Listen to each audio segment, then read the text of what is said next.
So PvP is not for you, but you still want to get those rewards from Plunderstorm. In this video, I'm going to go over a way that you can get the maximum amount of plunder, get your reputation, get your mount, get your rewards without ever having to touch PvP at all. Let me introduce you to the gentleman's path. First of all, if you looked at a graph of your plunder acquisition, it would look something like this up here.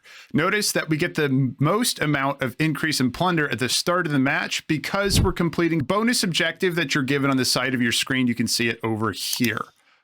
Also, if it's your first match of the day, you're going to be getting another reward up here, which is going to be a daily reward bonus. All you have to do is log in and play one match, and you're going to get 800 plunder just by showing up. All right, so ultimately, here's our strategy. We want to take advantage of that captain's goal. We want to accomplish that quest as quick as we can, and we want to work our way to the outside of the storm. First thing, when you're starting a match, you survey where everyone's going. The common strategy is just to dip your parrot as quick as possible and then land on an elite and then pick up the plunder and also the spell that falls from it. If you glide forward just for a couple seconds, you can see where all the parrots are going to dip to. Your velocity is going to increase with your parrot as you turn down to focus you in on a certain spot. If you hold off on selecting your spot, you get a little bit more choice. Watch where they're dipping down, and wherever you see a hole where not a whole lot of players are going, go ahead and start heading that direction. Now remember, the storm is closing in because the circle gets smaller and smaller. So depending on where we're at, if we're in the center of the map, this is kind of maybe our worst case scenarios where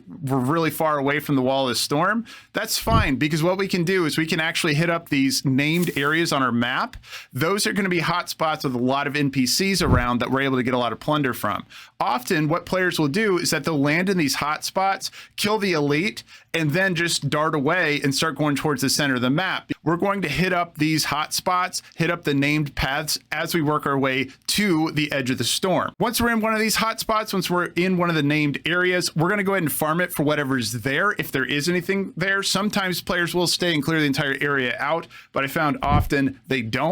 It's around the first or second time that the storm is moving in the match. So if we're looking at our graph that we looked at earlier, we're about here on the graph when it comes to our plunder acquisition. So at this point, we're looking to check out the gentleman's exit. We're trying to end the game as quick as we can. Now, we cannot leave the game. If we leave the game, we forfeit all the plunder that we've earned so far. So what we need to do is either head into the storm, because dying to the storm will still give you plunder, or hey, maybe there's a friendly pirate around that'll show you the door. You just want to end the game as quick as you can. So if you are able to find spots that are close to the outside of the map, that's the best thing for you, because you're going to have access to the exit as quick as possible so you can get back to the next game to try to get some more rewards in that regard. All right, hopefully that helps out players that want to take part in the Plunderstorm, but they're not interested in PvP. They just want to get those rewards. Go get your stuff. Go get your parrot.